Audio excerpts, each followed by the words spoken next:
There are moments in life when everything you thought you knew comes crashing down, leaving you stunned and speechless. I don't remember exactly when I first suspected something was off, but I do remember the day everything changed. It was a Sunday afternoon, the kind where the world feels quiet and time seems to move slower. My wife, Melanie, and I were sitting in the living room. As usual, me flipping through some old photographs while she scrolled through her phone. We had been married for 4 years, and for most of that time, everything seemed fine. We weren't exactly the most exciting couple, but we had our routine. We'd grab coffee together in the mornings, share the occasional meal, and talk about random things. Nothing extraordinary, but that's how I liked it. Simple, steady. But that afternoon, something felt different. Melanie seemed distracted, almost restless. I caught her glancing at her phone, then quickly looking away whenever I looked up. It wasn't obvious, but it was enough to make me wonder. "Everything okay?" I asked, keeping my voice light, though I couldn't quite shake the feeling that something wasn't right. "Yeah, just tired," she replied, her smile forced. But I wasn't convinced. It was the same smile she'd given me before she went to bed late one night after working late. The same smile I'd seen 1,000 times when she didn't want to talk. I didn't push it, though. Maybe it was just my imagination, my overthinking mind. But I couldn't help myself. Over the next few weeks, I started noticing more strange things. Small inconsistencies. She'd spend more time out of the house, even when she claimed to be free. And there were the messages, always disappearing before I could get a good look at them. I know I should have confronted her sooner. I should have asked her what was going on, but I kept telling myself I was being paranoid. I kept brushing it off, telling myself I was just overthinking things. I wanted to believe everything was normal, that she was just busy, or maybe I was just being insecure. But then came the night that changed everything. I got home from work early, hoping to surprise her. I expected to walk into the house and find her there, maybe cooking dinner or watching TV. But instead, I found her sitting in the living room, her back to me, talking on the phone. Her voice was lower than usual, almost like she was trying to keep something a secret. "Yeah, I'll see you tomorrow," she said, her words clipped and too fast. "Everything's going to be fine. Just wait until he finds out." Then there was a pause. "I'll handle it. You don't have to worry about him anymore." My heart dropped. I stood frozen at the doorway, the blood rushing to my ears. I didn't know who she was talking to, but the tone in her voice, the secrecy, it sent a chill through me. She must have heard me move, because she turned around quickly, her face flushed. "Oh, hey," she said a little too quickly. "I didn't know you'd be home early. Who were you talking to?" I asked, my voice cold, almost mechanical. I couldn't believe what I was hearing, but I knew I needed answers. I couldn't keep pretending I didn't hear what I just did. Her eyes widened, and for a moment, she looked genuinely caught off guard. "It was nothing," she said, shaking her head. "Just a friend from work." "Just a friend?" I repeated, my mind racing. I couldn't remember the last time I'd heard her talk about any work friends, let alone in that tone. Something didn't add up. I crossed the room toward her, stopping just in front of her. "You don't need to lie to me, Melanie. I heard everything." She bit her lip, the guilt evident on her face. For a second, I thought she might come clean. But instead, she just stood there, silent. I could feel my chest tightening. "Who were you talking to?" I asked again, my patience running thin. Her eyes darted to the floor.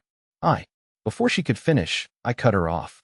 "Let him know you'll be free next week," I said, my voice quieter now, but every word felt like it was laced with ice. "I'll handle the divorce papers." The room went completely still. She didn't say anything at first.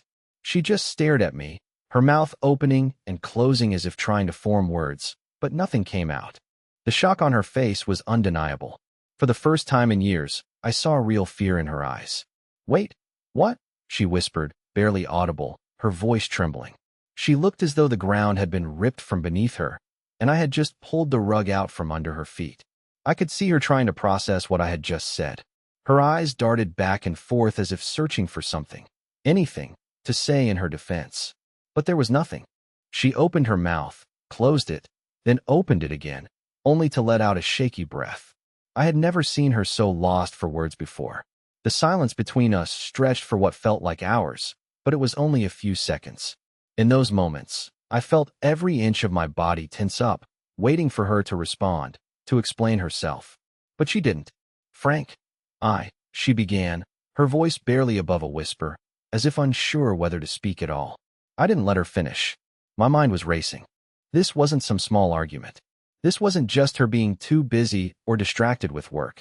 This was something deeper, something I had never imagined could happen to us. I had trusted her. I had built my life around this woman. I had believed in the vows we took, the promises we made. Yet, here I was, standing in our living room, watching my entire world unravel with every breath she took. "You've been lying to me, haven't you?" I said, my voice quiet but firm. My hands were shaking, but I tried to keep them steady. "All those late nights, those random trips. You think I'm stupid? You really thought I wouldn't notice?" She didn't answer. She couldn't. Her silence was enough of an answer for me. The guilt that hung in the air was thick, almost suffocating. She couldn't look me in the eye, and I could see her fighting to keep her composure. But I wasn't angry, not yet. I was confused. I was hurt, yes, but mostly, I was trying to make sense of all the lies, all the deceit. The pieces were finally falling into place, and I couldn't believe I had missed them for so long. How had I let myself be so blind? "Melanie." I said her name softly, but it felt sharp in the air. "I don't want to do this, but you've left me no choice. Let him know you'll be free next week. I'll handle the divorce papers." Her face drained of color. Her lips parted in shock, but still, she didn't speak. The room felt like it was closing in around me, and I could hear my own heartbeat thundering in my ears. I had said it. I had finally said what I'd been holding in for weeks, months even. But the weight of those words felt heavier than I imagined. "Wait, what?" she stammered, her voice trembling. It was barely a whisper, but I heard it clear as day. I watched as her expression shifted, her eyes widening in disbelief. She was caught off guard, her entire demeanor crumbling in front of me. It was like she was seeing me for the first time, and the realization hit her hard. "You think this is a joke?" I asked, taking a step closer. My heart was pounding, but I couldn't stop myself. "You think I haven't been paying attention? You've been seeing someone else, Melanie. I know everything." She shook her head quickly, almost frantic. "No, Frank, please," she begged, her voice shaky. "It's not like that. I didn't mean for it to happen. It's just what?" I interrupted, now feeling the full weight of betrayal seeping into my bones. "You're seeing someone else, and you think that just happened." She opened her mouth to say something more, but no words came out. The look on her face was one of complete and utter panic. Her chest rose and fell rapidly, as though she were gasping for air. I had never seen her like this. Never. "I'm not asking you to explain yourself anymore," I continued, my voice hardening. "You made your choices, Melanie. Now it's time to face the consequences." She took a step back, her hand instinctively moving to her mouth, like she was trying to hide from what was happening. But there was nowhere to run. The reality of the situation was right in front of her, and she could no longer deny it. I didn't want it to go this far," she whispered, her voice cracking under the weight of her own guilt. "I never meant to hurt you, Frank. I swear." I could feel my anger rising now, but I pushed it down. This wasn't about anger anymore. This was about the truth, and I needed to hear it from her, straight. "Then why didn't you tell me? Why didn't you just end it if you didn't want to hurt me?" Her lips trembled, and she finally looked me in the eyes. I didn't want to lose you," she said, her voice barely audible, as if she were pleading for mercy. "You already did," I replied coldly, turning away from her. It felt like a punch to the gut, but I had to say it. The truth was out there, and there was no going back. Her words echoed in my mind long after she had stopped speaking. "I didn't want to lose you." It hit me like a freight train. The audacity of it. The nerve to stand there and lie to my face, while simultaneously claiming she never wanted to hurt me. She had been lying for months, maybe even longer, and now she was trying to sell me some sob story about how it wasn't her fault, how she didn't mean for things to go this far. But that wasn't the truth. The truth was that she had been playing a game all along, one where I was the last person to know the rules. I took a deep breath and forced myself to look at her. There she stood, in the middle of the living room, tears streaming down her face, her hands trembling as she reached out toward me. But I couldn't feel sorry for her anymore. Not after everything I'd seen. Not after everything I'd heard. "You didn't want to lose me?" I repeated, my voice low but sharp. "Melanie, you've been losing me for months, and you didn't even care enough to stop it. You didn't care enough to come to me and tell me the truth." She recoiled as if my words physically struck her, but I couldn't stop. I was done with the silence. Done with pretending like everything was okay when she had been sneaking around, hiding parts of her life from me, letting someone else fill the space she should have been sharing with me. The betrayal was suffocating. I had been so blind, so wrapped up in my own complacency, that I missed every red flag she had thrown up. I had been the fool, and now it was time to face the truth. "I don't know what to say," she whispered, her voice barely audible. "I never meant for it to happen this way. I never wanted to hurt you. Please, just let me explain." "Explain?" I scoffed, my anger rising again. "What is there to explain, Melanie? You've already said it all with your actions. You've made your choices. And now, it's too late for explanations." I turned away from her then, walking toward the kitchen. The air felt heavy, suffocating, as I tried to process everything. How could I have been so blind? How could I have let her manipulate me, let her pull the wool over my eyes for so long? The anger I felt wasn't just at her.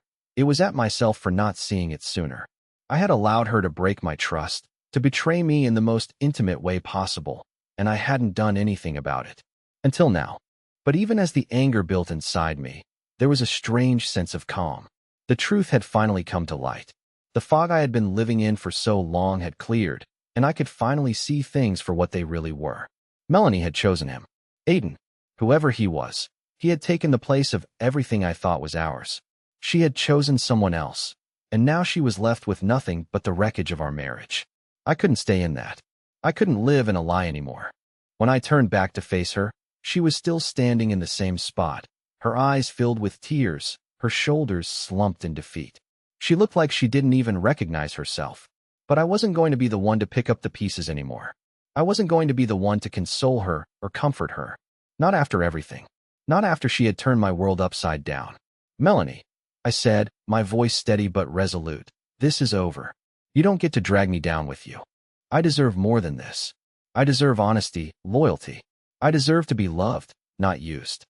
Her hands shot up to her face, covering her mouth in a desperate attempt to hold back the sobs, but I didn't give her the satisfaction of seeing me flinch. I had nothing left to give. "Please," she begged, stepping toward me, but I took a step back. I couldn't touch her. I couldn't let myself feel sorry for her anymore. "I'm sorry, Frank. I swear, I never meant for it to go this far. I never wanted to hurt you."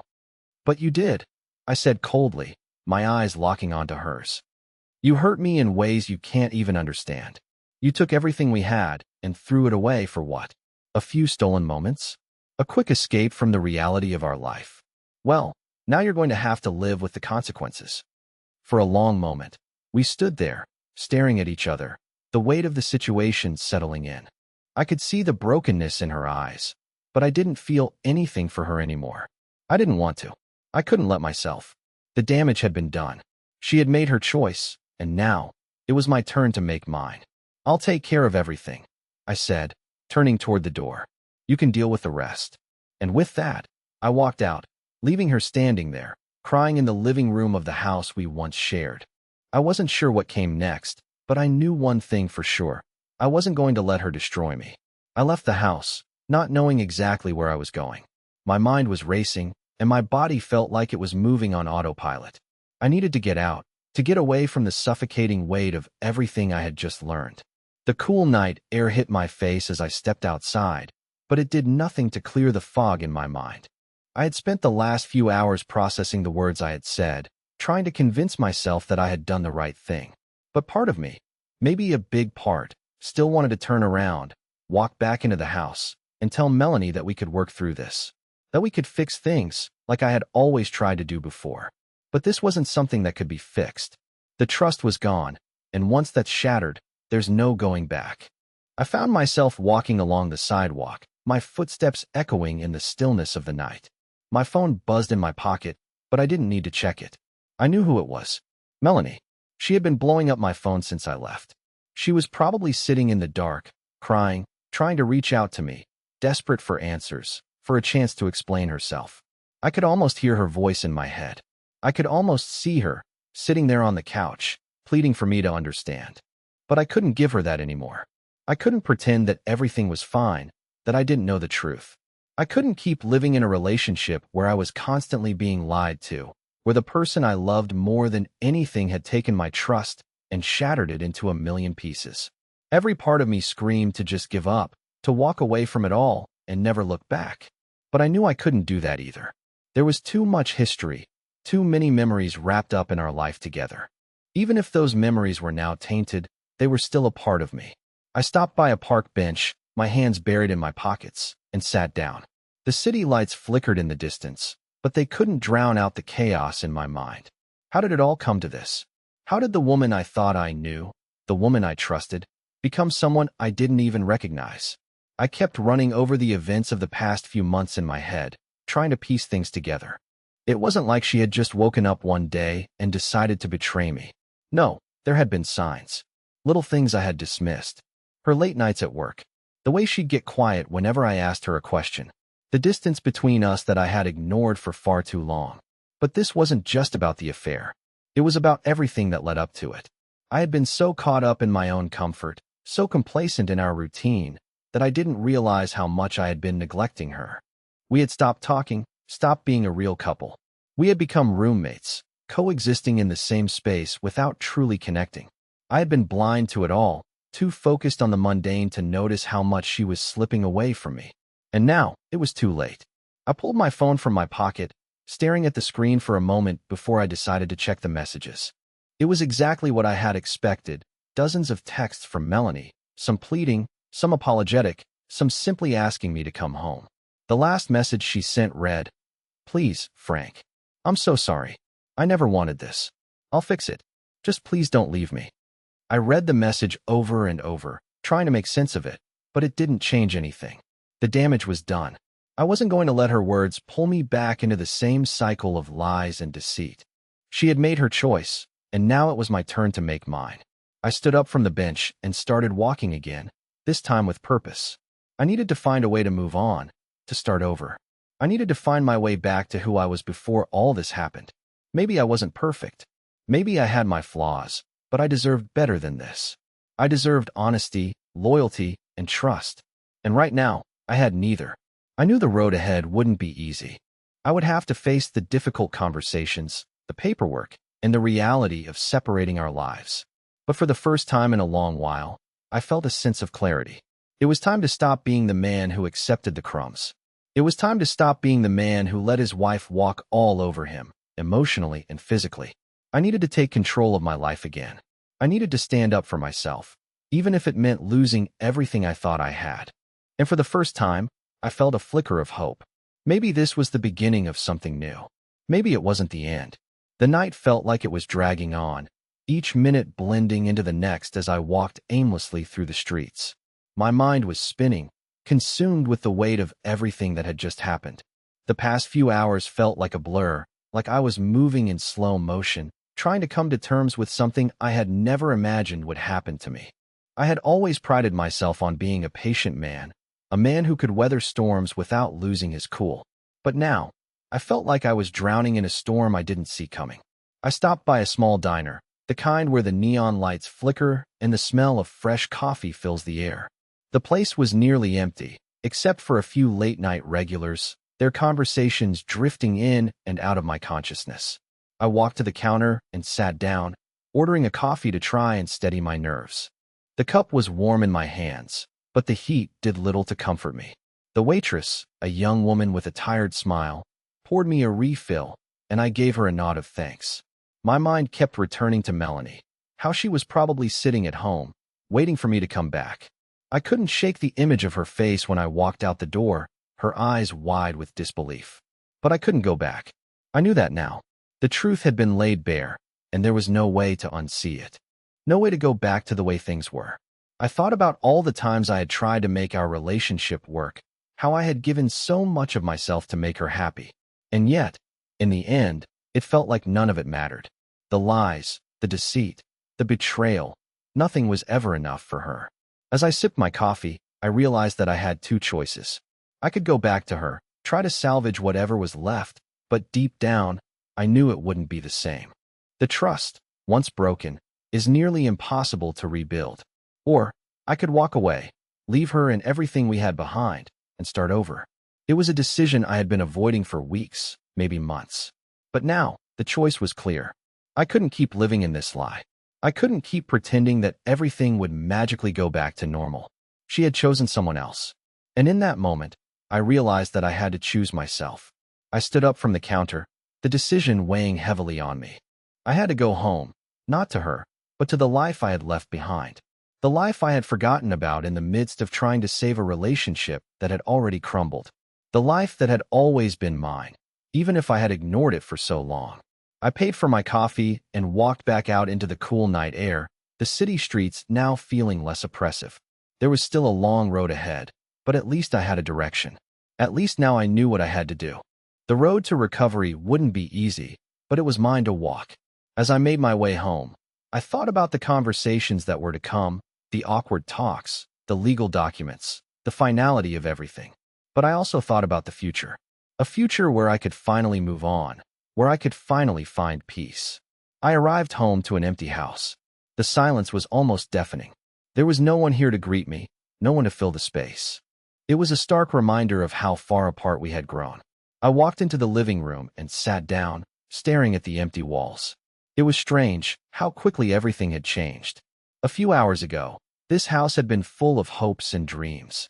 Now, it felt like a place I didn't recognize anymore. I pulled my phone out and looked at Melanie's messages once more. There were more now, all pleading, all begging me to come back. But I knew better.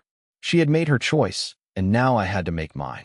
I hit block on her number, the finality of the action ringing in my ears. It was done. I knew the next few weeks, maybe months, would be filled with pain and heartache. But at least now, I wasn't fighting alone. I wasn't clinging to a version of her that no longer existed. I was free. The days that followed were like a blur. I could barely keep track of time, as everything around me seemed to spin uncontrollably. I had never imagined I would be here, standing on the other side of a broken marriage. I thought we had built something solid, something worth fighting for. But now, all I could see was the wreckage of what used to be. The house felt emptier than it ever had before. I couldn't bring myself to sleep in our bed anymore. The memories were too fresh, too painful. So I found myself on the couch most nights, staring at the ceiling, replaying the same conversation over and over in my mind. Melanie's face, the look of shock and disbelief when I told her it was over, haunted me. But the guilt didn't come. Not the way I thought it would. There was no remorse, no second guessing. It was the right thing to do. I had to let go, no matter how much it hurt. I spent the next few days sorting through the pieces of my life that had been left behind. I took down the photos we had hung on the walls, the ones where we looked so happy, so in love.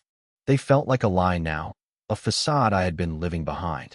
It was time to strip away the illusion and face the reality. I packed up her things, the things that still lingered in our home. It felt strange, almost surreal, to hold her belongings in my hands. It was as if I was slowly dismantling everything we had built together, piece by piece. But I had to do it. I couldn't leave any part of our past intact, not if it meant clinging to something that was no longer there. There were moments when I questioned everything, the decisions I had made, the things I had said. But those moments were fleeting. When I thought about the lies, the betrayal, the way she had checked out of our marriage long before I had ever figured it out, I knew that what I had done was necessary. I had to walk away, not just for my own sanity, but for my future. I spent hours at work to distract myself, keeping busy to avoid thinking about what had happened. But there were moments when it all came crashing down. I'd be sitting at my desk, my mind wandering, and I'd think of her. How she would look when she came home, the way she used to kiss me when she walked through the door. Those small, seemingly insignificant moments that had been so easy to take for granted. And then I'd remember that none of that would ever happen again. That feeling of familiarity, of being home, was gone, and I didn't know if I could ever get it back. Then came the day when I had to see her again. She called, asking if we could meet. She was sorry, she said, wanted to talk, wanted to fix everything. At first, I didn't want to go. I had moved on, at least in my mind. I had already made my decision. But something in her voice made me hesitate. A part of me still cared. A part of me wanted to hear her out, to see if there was anything left to salvage. I agreed to meet her at a small cafe downtown. When I walked in, I saw her sitting at a corner table, her eyes downcast, hands folded in front of her. She looked smaller than I remembered, vulnerable in a way I hadn't seen before. I took a seat across from her, not knowing what to say. She looked up at me, her eyes red from crying. "Frank," she started, her voice trembling. "I'm so sorry. I know I've hurt you, and I know you probably hate me right now, but I need you to understand. I never meant for things to go this far." I sat there, watching her, trying to find the words to respond. But the truth was, I had already made up my mind. I had already forgiven her, in a sense. Not for her sake, but for mine. I didn't need closure from her anymore. I didn't need her apology. I needed to let go, and I had already begun to do that. "You don't need to apologize," I said softly. "You made your choice, and so did I." She looked up at me, her face contorting with emotion. "I made a mistake, Frank. I didn't realize what I had until it was gone. You were always there for me, and I took that for granted. I was selfish." "Yeah, you were," I replied, the words slipping out before I could stop them. "But I'm not angry anymore, Melanie. I'm just done." Her eyes filled with tears again, but I couldn't bring myself to comfort her. I had already let go of that part of me, the part that wanted to fix everything. I wasn't that man anymore. "Can you ever forgive me?" she asked, her voice barely above a whisper. I thought about it for a moment, about everything she had done and everything I had sacrificed. Could I forgive her? Maybe, eventually. But not now. Not while the wounds were still fresh. "I can forgive you, but I can't forget," I said, standing up. And that's the hardest part of all. She didn't try to stop me when I walked out of the cafe, and I didn't look back. I had made my peace in my own way. I didn't need her forgiveness or her apology anymore. I just needed to move on. The weeks that followed were a blur of mixed emotions, confusion, and strange peace. I had entered a new phase of my life, one that I didn't plan for or expect, but it was mine nonetheless. The silence in the house had become my constant companion, and with it came a strange sense of freedom I hadn't anticipated. At first, I thought the emptiness would swallow me whole, that I would spend my nights haunted by thoughts of Melanie, of everything we had lost. But as time passed, something unexpected happened. I started to feel like myself again. The world seemed different now, like I was seeing everything with fresh eyes. I walked down the streets without the weight of the past bearing down on my shoulders. I started picking up old hobbies I had neglected for years, reading, playing guitar, even working out again. At first, these were small acts of rebellion against the life I had been living. But over time, they became the foundation for my healing. I had spent so long living for someone else that I forgot who I was without her. Now, I was learning to rediscover myself, and I realized I had been so caught up in trying to save our marriage that I had forgotten how to live for me. But even with all the growth, there were days when the loneliness would hit. The moments when I would come home after work, expecting her to be there, only to remember that she wasn't. Those were the hardest days. The absence of her presence, the absence of the life we had built, gnawed at me in ways I couldn't explain. I would sometimes sit in the quiet of the living room, staring at the empty space where she used to sit, and wonder how we had gotten to this point. I thought about her often, more than I cared to admit. It wasn't because I still loved her, not in the way I once had, but because I couldn't fully escape the ghost of our relationship. The lies, the betrayal, the years spent building something I thought would last forever, all of it kept circling in my mind. I wanted closure, but I knew deep down that it wouldn't come from her. It had to come from me. One night, I decided to go through the old boxes of photos we had stored away in the attic. I hadn't touched them since the day I packed up her things. It felt like the right time to go through them, to face the memories head on. I pulled out the first box and opened it, immediately hit by the flood of images, vacations, birthdays, anniversaries. There we were, so happy, so full of life. But with each photo I looked at, the memories felt more and more distant, as if they belonged to someone else. It wasn't just the faces that had changed, but the way I viewed them. The smiles on our faces no longer held the same warmth. They felt cold, like echoes of a life I was no longer a part of. As I sifted through the pictures, I found one of us on a trip to the beach. I was holding her in my arms, and we looked like we had everything. We had our whole future ahead of us. But that was the illusion, wasn't it? We were never as happy as we pretended to be. We were two people going through the motions, stuck in a routine, pretending that everything was fine when it wasn't. The truth had been lurking beneath the surface for so long, and I had refused to see it. I shoved the box back into the attic, sealing it away with the memories that no longer served me. It was time to stop holding on to the past. I wasn't going to keep punishing myself by clinging to a version of my life that wasn't real anymore. Melanie had chosen her path, and I had to choose mine. The next day, I made the decision to see a therapist. I had never considered therapy before, but something inside me told me it was time. I needed help processing everything, from the betrayal to the emotions that I had shoved deep down. It wasn't an easy decision to make, but I knew I couldn't continue pretending that I was fine. I had to face the things I had been avoiding. And if there was one thing I had learned over the past few weeks, it was that healing wasn't going to come without facing the truth. I remember walking into the therapist's office that first day, feeling a mix of apprehension and relief. The room was cozy, the walls lined with bookshelves, and there was an air of calm that immediately put me at ease. The therapist, a woman named Dr. Morgan, welcomed me with a warm smile and a gentle voice. I had no idea what to expect, but I knew that I needed to talk to someone. And so I did. The first few sessions were difficult. I had to open up about everything. The affair, the lies, the pain I had been carrying for so long. It was raw, uncomfortable, but it felt necessary. Each session helped me untangle the mess in my mind, and slowly, I started to feel like I was putting the pieces of myself back together. It wasn't a quick fix, but every small step felt like progress. I realized that, despite the pain, I had become stronger. I wasn't defined by my past or by the mistakes of others. I was reclaiming my life, one piece at a time. I had learned to let go of Melanie, to forgive her in my own way, and to stop blaming myself for everything that had happened. It was a long road, but I was finally on the path to healing. And in that process, I learned that sometimes the hardest part of moving forward is not letting the past dictate your future. It's about learning to live for yourself, even when everything feels broken. And for the first time in a long while, I felt like I was ready to take that next step. The months passed in a blur of small victories and difficult days, but with each step I took, I found myself growing stronger.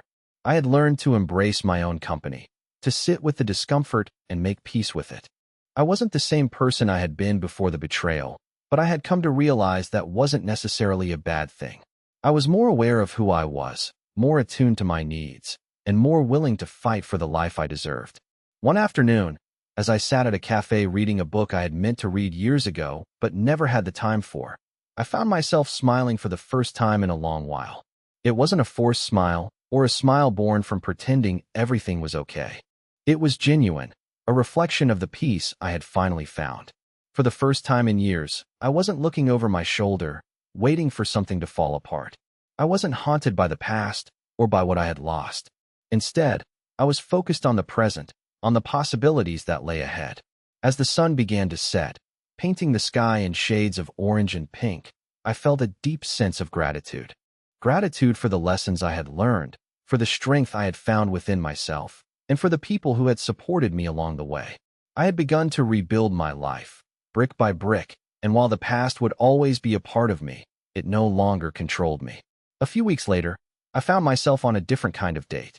It wasn't with someone from my past, and it wasn't someone I had been trying to fix. It was with a woman I had met through mutual friends, someone who made me laugh and who shared similar values and dreams. We had connected on a level I hadn't thought possible after everything I'd been through. She didn't rush me, didn't try to fill a space left behind by someone else. She was simply there, a breath of fresh air in a world that had once seemed clouded and uncertain.